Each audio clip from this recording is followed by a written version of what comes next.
You're listening to the Mississippi Outdoors Podcast. I'm your host, Matt Wyatt. If you are a hunter, which you probably are, or a fisherman, you probably are, at some point you either have been or will be in need of a taxidermist to put that trophy on the wall. Well, today we've got tips and pointers and things you need to know for that very moment from a guy who's been doing it for a long time, Mr. Dan Heasley from Raymond, Mississippi. Mississippi Outdoors is sponsored by Entergy Mississippi. Entergy is building a stronger and cleaner grid to power a brighter future and protect our great outdoors for generations to come. You're listening to the Mississippi Outdoors Podcast. I'm your host, Matt Wyatt. And today, Dan Heasley, taxidermist, with us here on the show. Dan, welcome. Thank you. Thanks for having me. All right. So how many years for you in the taxidermy business? I've been doing it for over 25. I don't know an exact number, but I know it's been at least 25 years. How'd you get into it initially? Kind of started as a hobby, and I hunted in a hunting club with a man that was a taxidermist and started going by his shop a little bit. I always had a little interest in it, and then I started going and helping him some as time would permit, usually on Saturdays, and every now and then on Wednesday afternoon I would get off my other job early on Wednesday and just kind of started doing it from there. And then in the process, I had injured my back at my job, and I had to take a leave for a little while. And in the process, I started tinkering with it a little bit at home on my own. And then I continued for years, worked the job and did taxidermy on the side at home and on the weekends. And then it just got to where it was too much, and I had to make a decision. Was I going to keep my other job, or was I going to go into business for myself? And I went into business for myself. In Raymond? In Raymond. And I started in Terry, and then we moved to the commercial location in Raymond on Highway 18. Okay. And I mean, so obviously, you know, you had a vision for, you know, the business itself and it being a big business. Did it grow like you wanted it to? Did it really explode and the business grew faster than you expected it to? What was that like? Once we moved into the new building, I had a little shop behind the house, and we outgrew that pretty quick. And I built a commercial location on the 4-lane highway. And after we did that, it exploded pretty fast. Yeah. And it's almost gotten to the point now where we've had to limit work for the last few years just to kind of keep our turnaround times at around a year. Okay. And sometimes we went a little over that, but. Okay. Initially in those early days, I mean, was it just primarily like local, like deer and that kind of thing? Yes, mainly we did deer, bobcats, foxes, fish, you know, coyotes, all the native stuff. When it really started taking off, I think, is when there for several years I went and set up a booth at the Wildlife Extravaganza down at the Trade Mart and handed out cards, and people could see your work and all that kind of stuff. And that's what really, I think, took it off and made it really grow. Okay. All right. The largest animal that you've ever done, what would that be? Probably a half life-size giraffe. Which I saw some of the pictures, half life-size. And it's on display, like people can go see it if they want to, right? Yes, it's at Simmons Sporting Goods in Bastrop, Louisiana. So a giraffe, that's got to be one of the more exotic, unusual things that any taxidermist runs into. Like in our country, I would think, is a giraffe. How'd that come about? It is one. They went on a safari in Africa, and they decided they wanted to harvest a giraffe to put in the store. And they killed him, and then they had him prepped in Africa, half life size. It's the whole front half of the body, from about middle way back to rib cage, all the way front legs, neck, head, everything. It's big. And you know, in the process of getting it from Africa to you in Raymond, Mississippi, though, that's the thing too. This kind of makes your head spin to think about what they had to go through to get it here. Yeah, and it had to be like a quick process, I would guess. No, not necessarily. It's a long process. They prepare the skins and the skulls. They'll completely clean the skull in Africa. They have to for the USDA to allow it into our country. Okay. And then the skin is completely fleshed and salt dried. And it's folded up, and it'll be in a big crate when it comes back. And then when it gets to us, we in turn have to send it to the tannery which usually when it comes in the country, I have it go straight to the tannery. And they'll start the tanning process because I just don't have the equipment to do it. I mean, it's so big of an animal, and it's hard as this table right here when they get it. But, I mean, it can be anywhere from the time they come back from 4 months to almost a year before the animals will ever come back in the U.S. Okay, wow. All right, and so Chip's question on the other side was the smallest thing that you've ever worked with there at your taxidermy business? Would probably be a crawfish or a mouse. Really? Yep. We've done a little bit of everything. So what would be I'm trying to think of the application of a crawfish or a mouse. Was it a part of something else, a scene, or? Yes. Okay. It was. And the crawfish, you have to completely disassemble them and then put them all back together. Really? You have to put wire in all the legs, and completely you take the tail off just like you were going to eat him, clean the inside of the body out, and fill it back up with hot glue. Was that like with a fish? Maybe? It was with a fish. Eating the crawfish, that's what I was thinking. Fish was coming down after the crawfish. That's okay. And I've seen, you showed me some pictures recently, brown bear. How unusual is that for you? How rare? We get some every once in a while from Alaska or Canada or somewhere like that. But we have just done 2 big brown bear that came from Alaska, were killed there either the spring of this year or last fall. Okay. But we just got them back and got them. They're actually in the drying stage now, ready to start building base for them. Wow. All right, Dan. So for those of us listening that, you know, we may have hunters listening, fishermen listening, that maybe even some that have always wanted to have, you know, that trophy and get it mounted, and just never have. And there's going to be a first time at some point. Pointers. It's, you know, let's say it's first time I go out and I kill a big, 12 point, and I want to, have it hanging on the wall. What do I do? Like, direct me on the steps I need to take to make sure I give it the best chance to look the best and have you in the right position if you're going to handle it. What do I need to do to prepare? First step I would advise anybody is find somebody that knows how to properly skin the animal. Okay. And if not, you can go on your phone, Google caping a white-tailed deer. It'll show you exactly where to make the cuts and everything. One of the biggest problems we see is they'll cut the chest out of it, or they cut up the neck.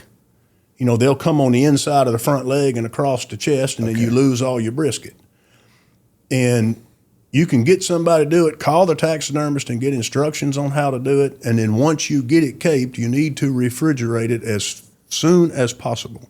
Waste no time. Waste no time. Because we have problems all the time with people. They'll put it in the truck and ride it around, want to go show this and that and the other. And then the time they get it to us, it's borderline slipping. What we call slipping is when the hair starts coming out. Bacteria will set in the hair, and it's only a matter of a few hours when it can start setting in the hair, and it attacks the hair roots, and the hair will fall out of it. Okay. So the best thing is get it refrigerated as soon as possible or frozen. Take it to the taxidermist. You can always go back and get your antlers from the taxidermist and go show everybody. And I guess that goes not just deer, but pretty much anything. Anything. Bobcats, foxes, coyotes, turkeys, ducks. You don't need to do anything. You need to freeze them whole. Okay. Especially a duck, you need to put them like in a Ziploc bag and just freeze them whole. Okay. Bobcats, anything like that, put them in a garbage bag and freeze them whole. Don't gut them. Don't do anything. So you prefer for it to come in frozen, the smaller ones? Either way, it doesn't matter if it's frozen or if it's fresh, just as long as it's refrigerated. And if you have to put it in a cooler, we always suggest you can put ice in the cooler, but leave the drain pulled open to where the water drains. You'll keep it cold. You want to try it ideally to keep it cold and dry. I mean, if you can put it in a garbage bag and lay it on top of ice, that's perfect. Try to keep it dry. If it's cold, the dampness is not going to hurt it as much as if it's damp and warm, it's a gunner. It's not going to be any good. Just to get more specific about it, I guess, what issues do you run into if you don't end up freezing it? The same thing. You'll get bacteria in the hide, and the hair will just, and a lot of times when we skin it, we won't really notice it necessarily then. Sometimes it'll have an odor to it, and that'll make you throw up a question about it. But we get ready to send it to the tannery, or if we're going to tan it in-house, a lot of times when you start doing it, you'll have clumps of hair start coming out of it. Okay. And main thing, it was either it was left out for too long is the main cause. Got too warm. Mm-hmm. You know, people lay it in the tailgate of in the bed of the truck, and you think about it, if they laid in the bed of the truck, the muffler might be run underneath it, and you've got all that heat from the exhaust coming up through, and it heats it up. Mm.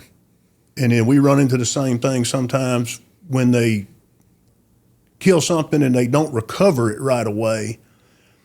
And if it's warm outside, a lot of times the side that's on the ground will be the bad side because it traps the heat from the animal against the ground. The top side will, you know, from the breeze and the wind, it'll cool down a lot quicker.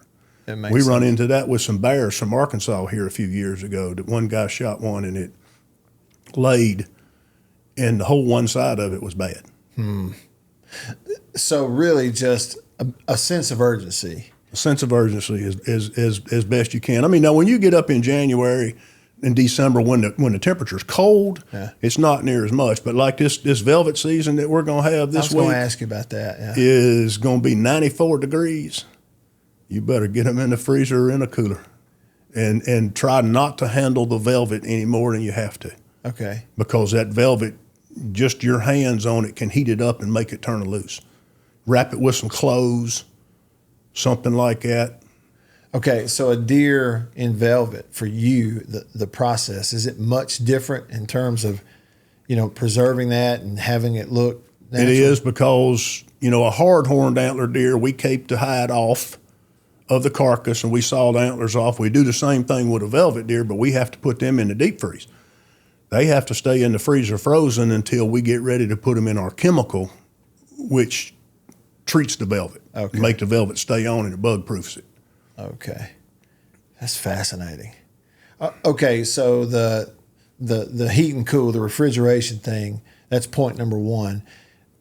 This may piggyback off what kind of Chip asked you too, but secondary, tertiary pointers beyond that in terms of delivering it to you or how it needs to be packaged. You know, I here's what I'm saying. Like growing up in Alabama years and years and years ago, there used to be this guy on public television there. His name was Archie Phillips, and he had like an outdoor show. I know Archie. You know Archie. Mm-hmm. And he would always remind, you know, and his accent was great, and he would always remind people about wrapping that fish in newspaper or parchment paper and send it to this address, you know.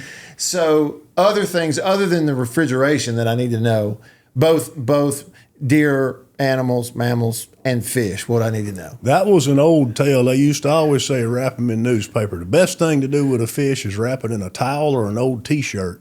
Okay. And soak it down with water and then put it in a garbage bag.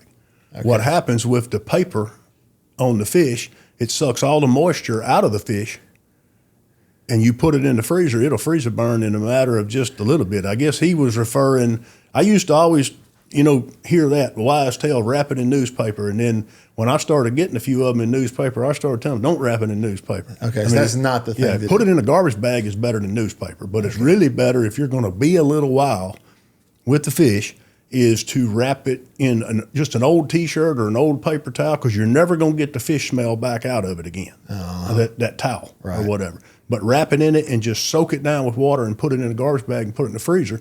And what it does, it freezes a block of ice around the outside of the fish, and you can't damage it. You won't break the tail off of it, taking it in and out of the freezer and all that stuff. Yeah.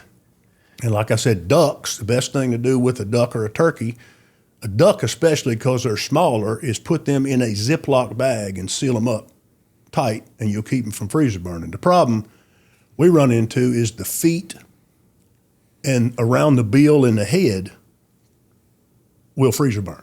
Mm-hmm. The body, not quite so bad unless you leave it in there for years and years and years. Yeah. But the main thing is just, you know, get it all cooled down as quick as you can.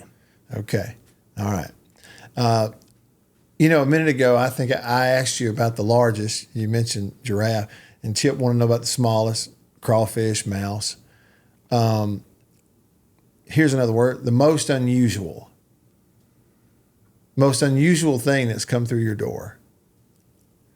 Probably I've got a vervet monkey mounted in my showroom now that I actually harvested in Africa. Really? And that's one of the most unusual animals. Some of the most unusual calls we get is for people wanting to do their pet. And I send them elsewhere. I'm not. I'm not going to do a dog or a cat or something. Well, it's just there's a little. I just have a feeling that they look at that dog and cat every day. Mm-hmm. They know every facial expression on it, and I don't. And I just don't feel like they're going to be happy with it. Yeah. You know, like when you kill an animal in the woods, a wild animal, you walk up to it, it's deceased. When you walk up to it, it doesn't really have any expression. Mm-hmm. You know, but like I've had 3 dogs myself, and you know, I know every one of them's expression, and I don't think I could replicate it back to where they would be happy. Yeah, it makes sense. I had someone tell me a story recently. I have no reason to believe it's not true. Somebody I met through a radio show who told me that they have a family member in South Alabama, you know, name the county there in South Alabama. And at one point they had traps out, catch coyotes and that kind of thing on their property where they turkey hunt and that kind of thing. And he said they walked up to the trap to check it one day, and in the trap was a porcupine. And, you know, the process of they get in touch with Alabama Wildlife, Game and Fish, and they kind of check it out. And make a long story short, at some point they dispose of this porcupine. It wasn't supposed to be there. It's an invasive species. It's gotten loose. Somebody's turned it loose or something. And I said, well, then what? And the then what on that story was, oh, it's stuffed right now in one of them's office down there in Mobile. And they had to go to, I think, found a taxidermist somewhere in Florida that would actually do the porcupine. And I couldn't help it. I did have to make the joke. I said, well, I guess a porcupine would be kind of a prickly job for a taxidermist. They are very much so. We've done several of them. Have you really? We have. African porcupines and North American porcupines. They're not much fun. Well, okay, so one like that, we're not talking about hair and hide, are we? I mean, they still have hair and hide. They do? Yeah. Underneath all this big plume of quills. And they have those quills are mainly down their back and on their tail. Was there an animal like that? Okay, is there any point in terms of you handling it where there's any danger for you? Yeah, you better be real careful because, I mean, everyone we've done, it has drew blood on everybody in the shop. Is that right? Oh, yeah. So there is some risk depending on what comes through there. You kind of pick it up from the inside of the skin. You're a lot less likely to get impaled by all the things. But, I mean, they're just all over him. Yeah. Everywhere. That's incredible. Hey, Dan, I got a question for you. When you first started doing taxidermy, what is it that sparked that interest, and what are some of the first things that you worked on, and how did you go about doing that? Like, if somebody wanted to, you know, I just killed a deer, I wonder if I can do this myself. Like, is there any advice or anything you tell them? Or I'm just curious about that experience. Yeah, you can find a lot of the stuff. See, when I first started, you didn't have the YouTube and all that on your phone like you have now. You can pretty much Google anything you want nowadays. Back then, you could buy videos, but they were the VHS videos that I don't even know if anybody even has a player for them anymore. But, you know, you could watch that. But nowadays, one of the best things to do is to contact your state taxidermy association, because just about every state has a state taxidermy association, and they have a convention once a year. In ours, we have workshops throughout the year, which you can come and bring a species, whatever you want, and some of us older taxidermists will help walk them through the process of what they need to do. And that's about the best way to get started, or go to another taxidermist and ask if you can come by. Some of them will, some of them won't, because depending on the time of the year, you can really slow down the process by, you know, being all up in the way. But a lot of times in the summer, you know, somebody can come in and kind of watch the process of some of the different things that we do and all that. And some people, when they start seeing the process, they change their mind and decide, I don't think I want to do this. But some of them do. Yeah, I would think. I was, as you were talking, I was wondering if you'd ever had a situation where someone did maybe begin, they were going to try to do something on their own, and then in the process decided, no, I can't do it. And they kind of bring it to you to see if you can dive in and fix it. We've had that several times, especially with skull mounts. Okay. They started doing their own skull mount and didn't like the smell and all the stuff coming off of it, and they decided, let me just take it to the taxidermist and get it done. And we've had the same thing with them trying to mount their own deer. They had a hard time with the fleshing, getting the hide cleaned up to ready to mount, and they'll end up bringing it and dropping it off sometimes. Yeah. Yeah, I can imagine situations where maybe a family member or a spouse says, get that out of here. Yeah. But I can't take it. Get it out of here. Yep. But there's so many avenues now that you can find via your phone, via your state taxidermy association. You can get assistance. You can watch videos on your phone now that'll take you from start to finish, everything that you need to do. Yeah, you can learn just about anything you want to learn. Pretty much on not just taxidermy, on fixing your car or just about anything nowadays on the phone. But with something like taxidermy, isn't there also the risk of, you're not going to do it perfectly the first time. No, you're not. So, there needs to be whatever animal you're working on, if you're going to learn it, I guess. And this might have been the case with you when you started, is you don't want somebody bringing their lifetime dream trophy to you and it's your first time to handle it. No, you're exactly right. Yeah. We still do things to this day that I'm not happy with. You kind of start becoming more of a perfectionist, I guess you could say, throughout the years, and everything's just not going to turn out as good as others. It could do for the animal, could be beat up, have scars, have hair missing here and there just from fighting, and anything like that. We get African animals, sometimes we catch some of them been caught in a snare, and they'll have line marks on their legs, where they were caught in a snare and they got loose. And it's a lot of different things that can happen throughout the process, and a lot of it is improper field care before it's brought to us. Is what'll make it not as good as what it should be. Yeah, kind of goes back to what you were saying earlier. I've thrown a lot of these, biggest, tallest, unusual, smallest questions at you. Of the common animals from our neck of the woods, you're in Raymond, that come through your door, which is the most challenging and difficult on a regular basis for you for what you do? Probably a turkey. A turkey. Why is that? They're just time consuming, very time consuming. Okay, and that's because what? Just of, Well, you have all the different feather tracks. Okay. And when you're putting them back together, I don't like to use silicone because it's you have to put something under the skin on certain feather tracks, because like a turkey, his back hackle feathers, he can stand them up and he can lay them down. There's a muscle that runs down his back. When you flesh that skin, that muscle's gone and you have quills sticking through the skin. So you have to put something in there to replace that. And once you stand those feathers up, if he's a strutting bird, you'll stand them up. A lot of times you'll come back the next day and they're laid back down. You have to stand them up again, depending on what you put in there. You can use silicone, liquid nails. There's several different things that you can put in there. Silicone, though. You don't use. It's just, I'm not fast enough for it. You put silicone in there, you got about 30, 45 minutes, and you're not going to move it after that. A lot of people use it. They love it. But I'm just, not me. I'm just not fast enough for it. Gotcha. As you keep talking, I can't help but notice, it's almost like there's not a right or wrong way to do it. To me, it sounds like a lot of it comes with experience. Yes, it's several different ways to do everything. It's like, the forms that go inside of a deer. You have so many different manufacturers now, and they're all different. It's just a matter of your preference, and you can look at the deer and see, if it's a big northern deer, somebody went to Nebraska or Iowa and killed a 300-pound, you may want to use a different mannequin that goes in it that are sculpted for the Midwestern deer, got a bigger frame, bigger head, stuff like that. But there's numerous ways to do it. Everybody uses different glue, different clay.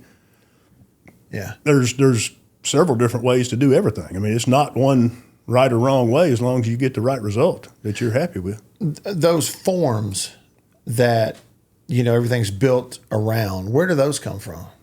Well, I have the two main manufacturers that I use. One of them is in Manatee, Mississippi. All right. Yeah. And the other one is in La Ranger, Louisiana. How about that? The two main deer forms that we use. Okay.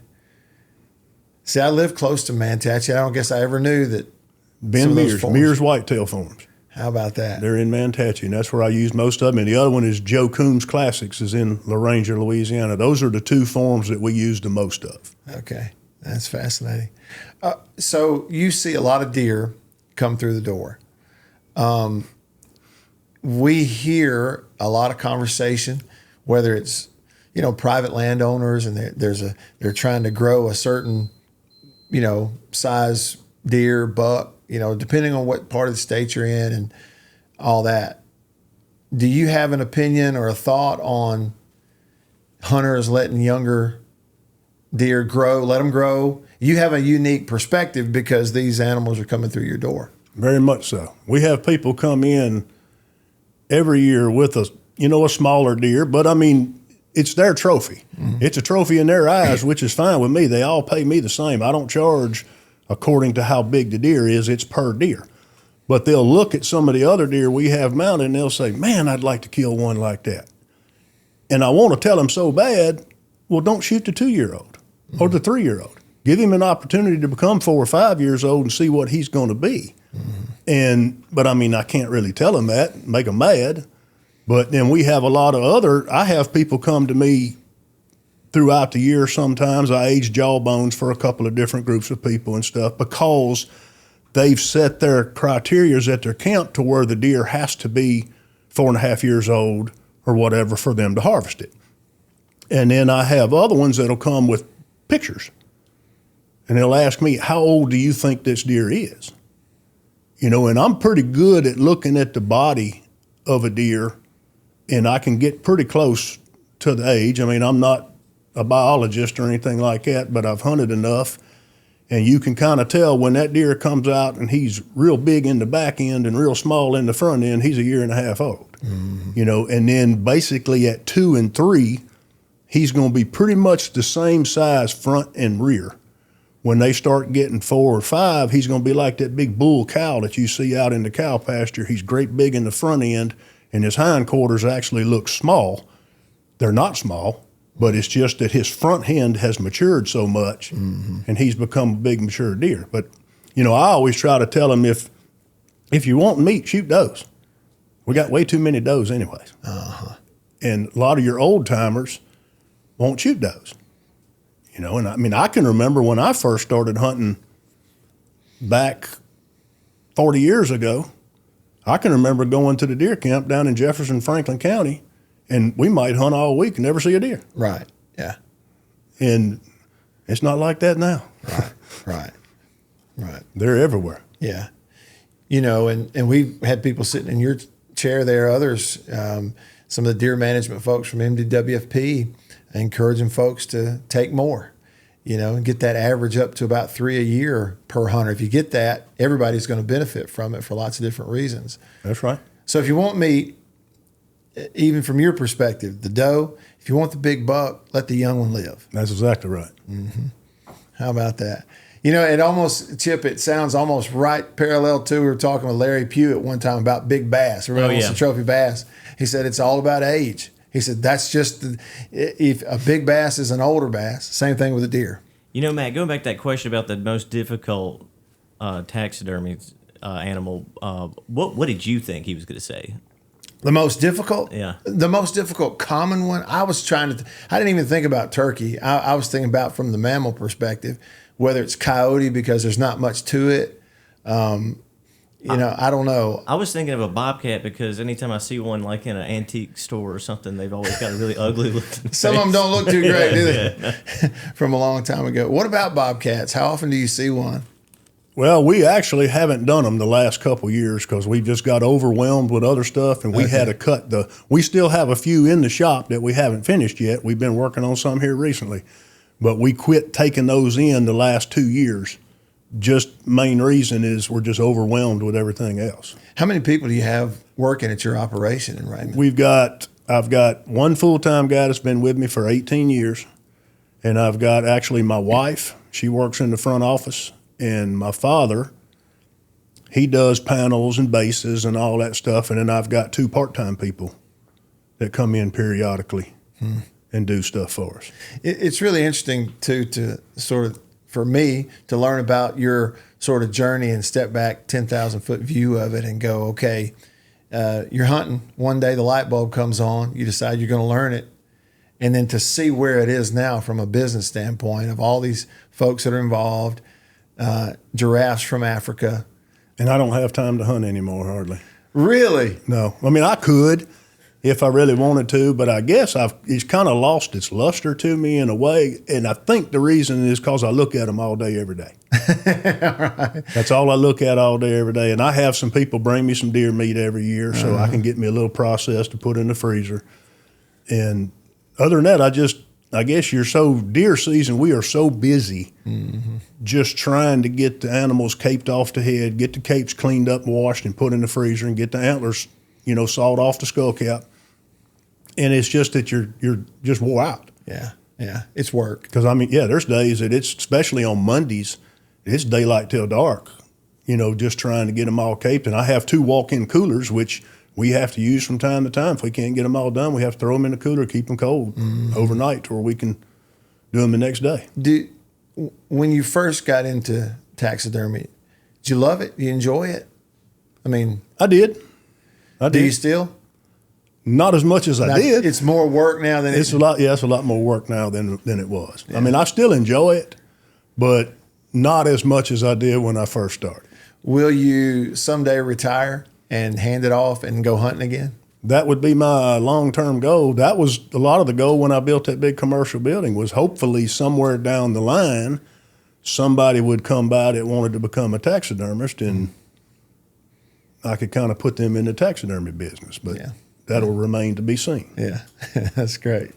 Dan, it's really a pleasure to catch up with you, get to meet you, see some of the pictures on your phone, and get to hear some of the stories. And thanks for the pointers. Also, for those that maybe this year that trophy is in line, and get it refrigerated or in the freezer as quickly as you can. Yes, sir. That's correct. That's great. Thanks again, Dan. Thank y'all. Thank you for having me. Thank y'all for listening, and we'll see you outdoors.